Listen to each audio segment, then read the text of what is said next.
Hey everyone, welcome to Man Cave Insider episode 26. I'm Dennis Clark. Thank you so much for joining me. If you like what you see, please subscribe to the channel down below so you can see past and future episodes. We're also on Twitter. The handle is @InsiderCave.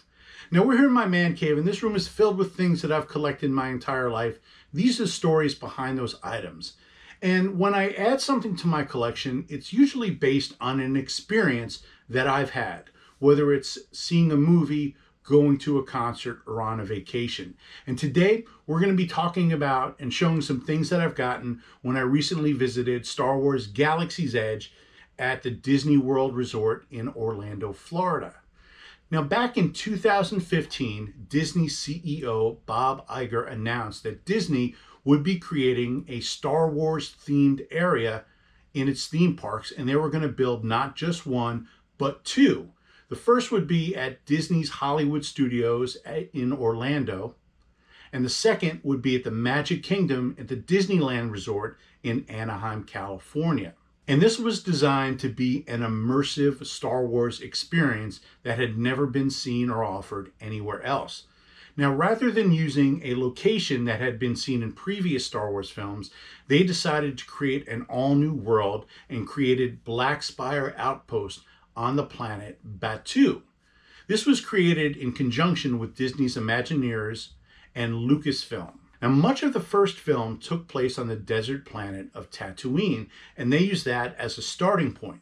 They were also inspired by architecture from places like Jerusalem, Istanbul, and Morocco, and even looked back at some of Ralph McQuarrie's original concept work that he had done for the original Star Wars film. Early on, they decided that a main feature of Galaxy's Edge would be a life-size Millennium Falcon. And when you see it in person, it is awe-inspiring because it is done with so much detail, probably more so than you would have seen in the film. There are two main attractions at Galaxy's Edge. The first is the Millennium Falcon Smuggler's Run, where you get a chance to pilot the fastest hunk of junk in the galaxy. When you're waiting in line for the ride, you get to see the Millennium Falcon at all angles, above, below, in front, and behind. You also get to wait in the galley of the Falcon, where you get to see the famous chessboard. You walk down the hallway and into the famous cockpit. The cockpit itself holds 6 people, 2 pilots, 2 gunners, and 2 engineers, and you can control how the experience goes. The second attraction is Rise of the Resistance, that puts you right in the middle of the war between the First Order and the Resistance. It also features appearances by several members of the cast, such as Daisy Ridley, John Boyega, and Oscar Isaac. In addition to the 2 main rides, there's several other experiences. There's the Droid Depot, where you get to design and build your own droid. There's also Savvy's Workshop, where you get to build your very own lightsaber, and you can buy different colored crystals and make the lightsaber whatever color you want.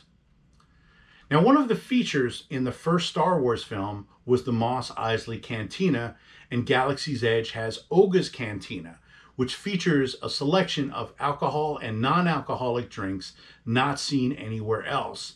It also has a robot DJ Rex playing music while you're there.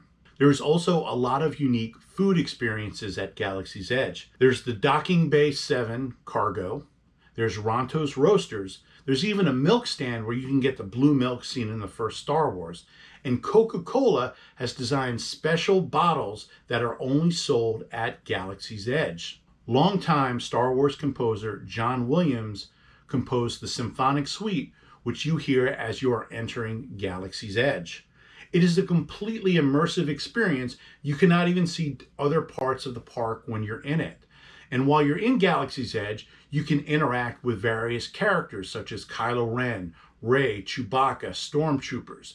There's TIE Fighters, there's X-Wings, and there's a lot of hidden Easter eggs throughout the entire area.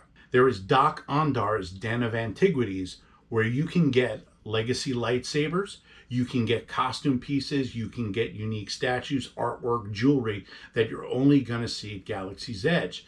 There's also themed merchandise for the Resistance and the First Order. And there's even a marketplace where you can get such things as different toys, costumes, and other things only seen at Galaxy's Edge. Now, what I want to do is I want to show some of the things that I've gotten when I visited Galaxy's Edge and have added to my collection. It certainly doesn't cover everything that you're going to be able to get there, but it gives you a pretty good idea of a lot of the cool and unique things that you got there.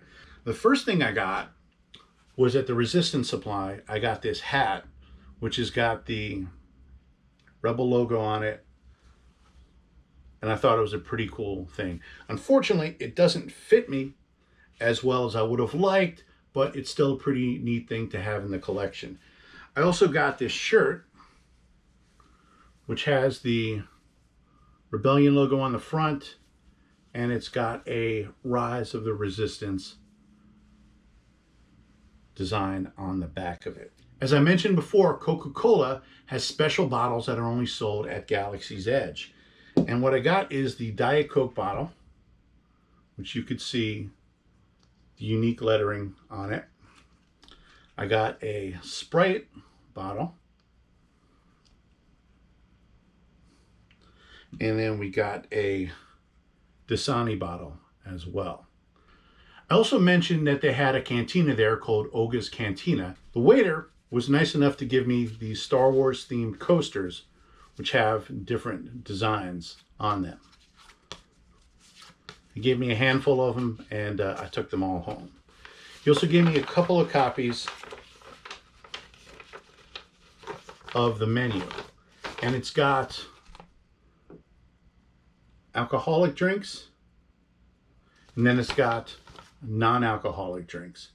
And a couple of the drinks that you can get a souvenir cup. And I had gotten the Cliff Dweller, and with that it came with a souvenir Porg mug, which you can take home with you. So I thought that was a pretty neat thing. The next thing I want to show is the droids that my daughter and I made at the Droid Depot.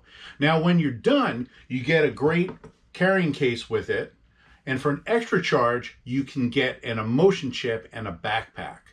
Another good thing about this that Disney does is if you want, you could just get it shipped back to your house as opposed to carrying these around all day. Now, when you get there, you can decide whether you want to make an R2 unit or a BB unit.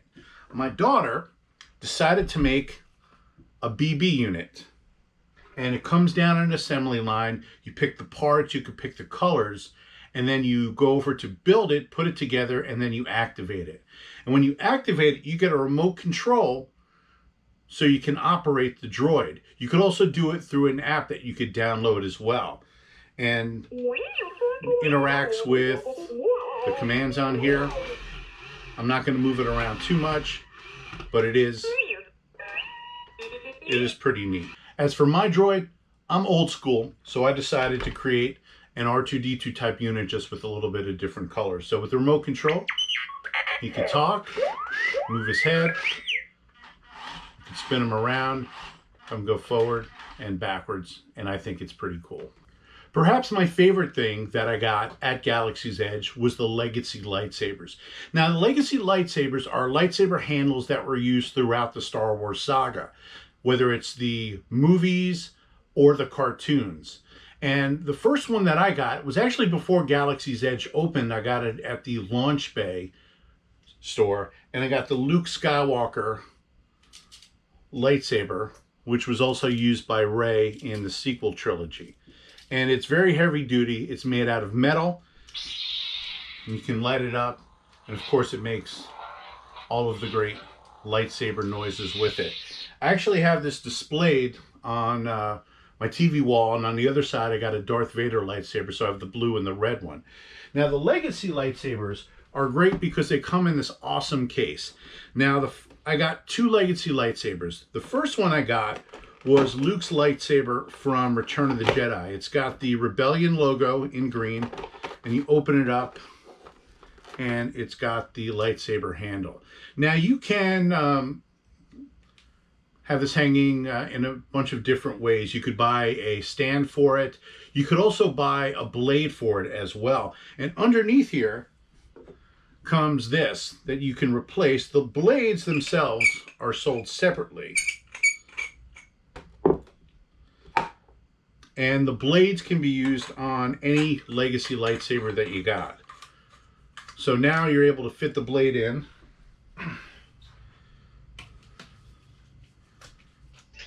Put it in. And of course, this turns green, just like Luke's lightsaber in Return of the Jedi. So I thought that was a really, really cool thing to do. So the other legacy lightsaber I got is the Kylo Ren lightsaber. And as you can see, the case is bigger than the Luke Skywalker one. And depending on which case you get, it's got a different logo on the front of it. So this has the logo for the First Order. When you open it up, it's very heavy. It's got a lot of great detail. And below this, if you want to use the blades, this one comes with the two side blades that can just be put in very easily. And then you can take the blade that is sold separately, put that in.